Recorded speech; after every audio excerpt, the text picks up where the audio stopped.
Hi readers, welcome back. It's Kim, the lifelong reader, and today I want to talk to you about 6 classic books that are going to be on my TBR in 2026. So let's talk about these books. The first book I'm going to bring to your attention is this chunker from Charlotte Bronte, and this is Villette. This is the last novel that Bronte penned, and she wrote this after both of her sisters had already passed away, and she was living with her 75-year-old father at the time.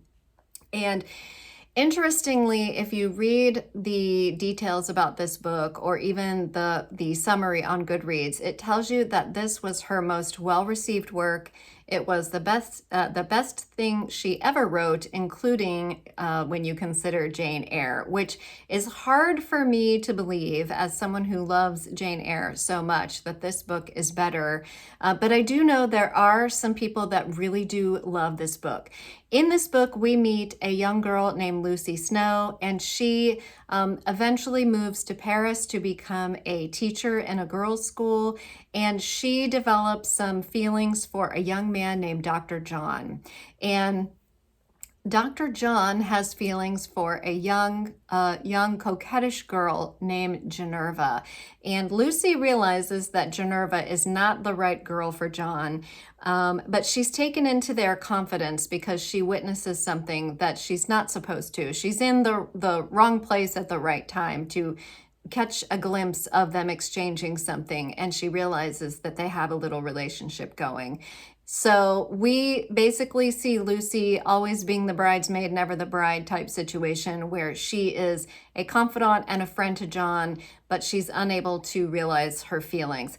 Now, those may develop throughout the story. I don't know how this actually ends, but I do want to confess that this has been on my currently reading list on Goodreads for a while because I got to page 244 and I was reading it so slowly this year that I eventually lost the thread of the story and did not pick it back up.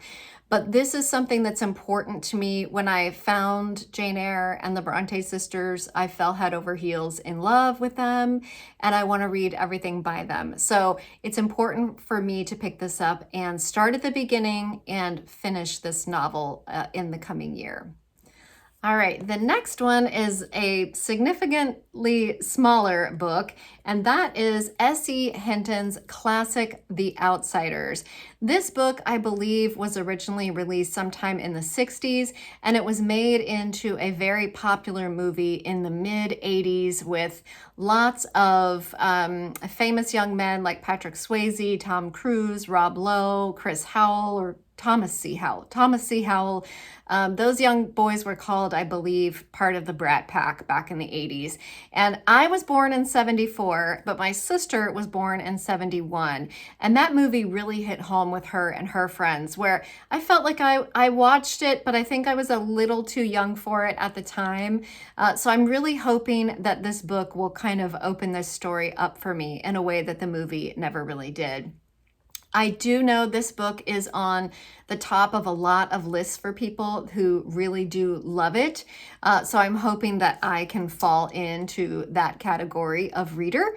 So in this book, we are following a young boy named Ponyboy, and he is growing up on the wrong side of the tracks, and he has a group of friends right there with him, most of whom he considers not just to be friends, but to be family. And they have funny little names like Soda Pop and Ponyboy, and I think there's one named Johnny Cake on here. And he is basically being raised by his older brother. I'm not sure if their father is in the picture, but this group of young rebel rousers goes out into their community in the evenings, and occasionally they bump up against a preppy group of boys called the Socias. And of course, there is a beautiful young girl on that side of the tracks that is somewhat curious about what the boys on the other side of the tracks are like, and there is a little bit of a friendship between them. But one night, Ponyboy and his friends and the Socias clash in a park, and the repercussions from that are something that are very hard to shake, and the boys all come away from the experience changed in one way or another. So I was really excited to find this in a thrift store, and bring it home. It's been on my shelf for way too long. I will be picking this up in 2026. All right, next up is another smaller one, and this is Slaughterhouse Five by Kurt Vonnegut. This is the only Kurt Vonnegut book that I own, and it is the most famous of Kurt Vonnegut's books, as far as I know. I'm a total Kurt Vonnegut newbie, and I'll be honest with you, I'm going to read this next year because I believe both Robert G. Reeder and a bibliophile reads. Another bibliophile reads, both said they had read all of Kurt Vonnegut, I believe. I may be wrong about that, but I do know recently I've seen videos by those two booktubers, and I think they said they've read him to completion. So I have spent too many years having not understood what a Vonnegut novel is like. So in 2026, I will be picking this one up. And this one follows a character named Billy Pilgrim. This is supposed to be a classic of anti-war novels.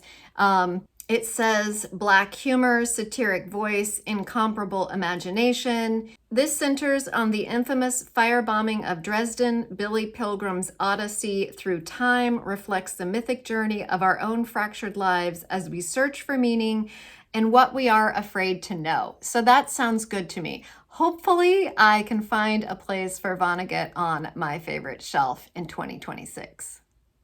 All right, next up is my first Ray Bradbury, and that would be Fahrenheit 451.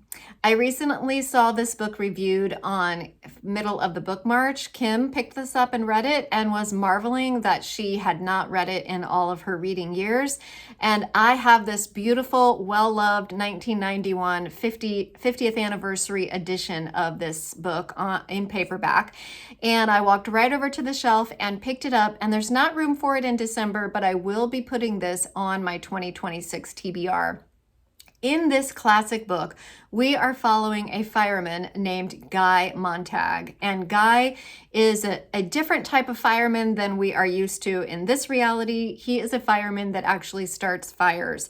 So we read on the blurb that he loves burning things, especially books, until one day there is a young girl that tells him a story of a time when people were not afraid. Then apparently there's a future time when he meets someone else who tells them that people could think. And this changes Montag's point of view, and I'm assuming he starts to change his behaviors and things begin to unravel from there. So this novel is always usually put in the same class as 1984 and Aldous Huxley's Brave New World, both of which are also on my shelf and I have not read. So I might look at picking those up in 2026, but this one definitely will be my first Bradbury read in 2026. By the way, Ray Bradbury comes very highly rated by one of the other booktubers here, and that's Ted at Speculative Bookshelf. Ted frequently cites Ray Bradbury as his favorite author, so that carries a lot of weight with me. All right, another one that I plan to tackle in 2026, and this one is significantly larger than the previous three here, and that is Herman Melville's Moby Dick. This book is important to me because when I read Tinkers this year by Paul Harding, and I did a little bit of research on Paul Harding as an author, one of the books that he talked about reading in his past was Moby Dick. And this book has been on my shelf and on my long-range TBR for quite a long time. It's one that I definitely want to read. And the only copy I have is this little Bantam Classic. So the copy itself turns me off a little bit, I'll be honest with you. But the first time I read Jane Eyre in a copy quite like this. It was the only copy I had, so I made do, and it was a tremendous reading experience nonetheless. So I think I can manage with this book. Where I think I'm going to need some help is I will probably do something that I've done before in the past, which is I will research the audiobook editions of Moby Dick, and I will find an audiobook edition that is well narrated, because I would imagine that I might start reading this very monotone to myself and be bored.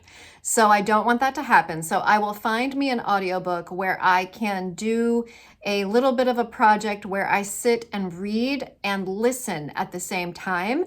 And that will help to ingrain that narrator's voice, their flow, their pace, their even their accent sometimes.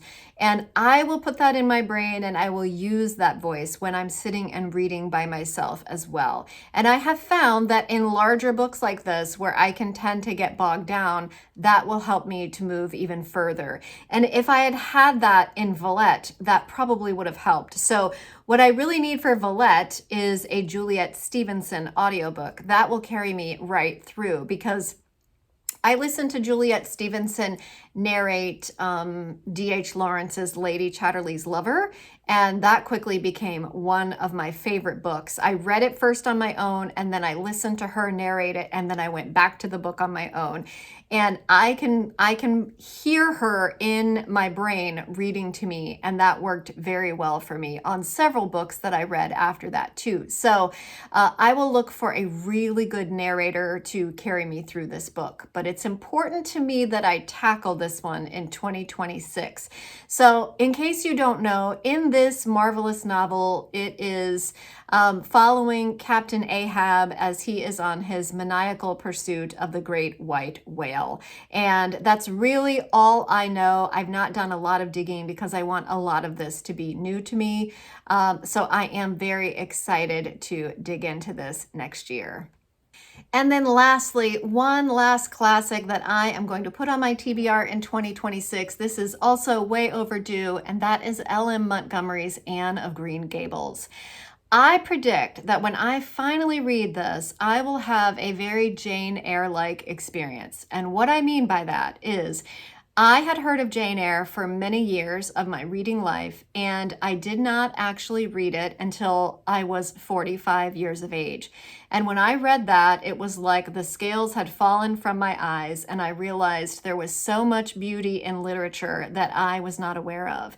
And I know from following multiple channels here on BookTube that Anne of Green Gables is a gateway drug to L.M. Montgomery's backlist, all of her other novels that came after this one, her side novels. People really do love this novel and everything that came with it. So I'm looking forward to dipping my toe in and getting a little bit of that love. So in this story, we meet the Cuthberts, and they are, I believe, a brother and sister. I'm not entirely sure on that, but we meet them, and they have agreed to accept an orphan. And what they receive is a young girl named Anne Shirley. What they were expecting was a boy. But Anne quickly wins them over, and the story moves on from there. So I'm excited to get to know the Cuthberts and Anne Shirley and the community that surrounds her. So let me know if you've read any of those classics, if you have any of them on your 2026 TBR, or if you're thinking about picking them up after having watched this video. Thank you for joining me today for this quick walk through 6 classics that I'm adding to my TBR in 2026. I'll have more videos coming your way in the same theme for 2026 TBR planning. Wherever you are, I hope you're having a marvelous day, and until I see you again, happy reading.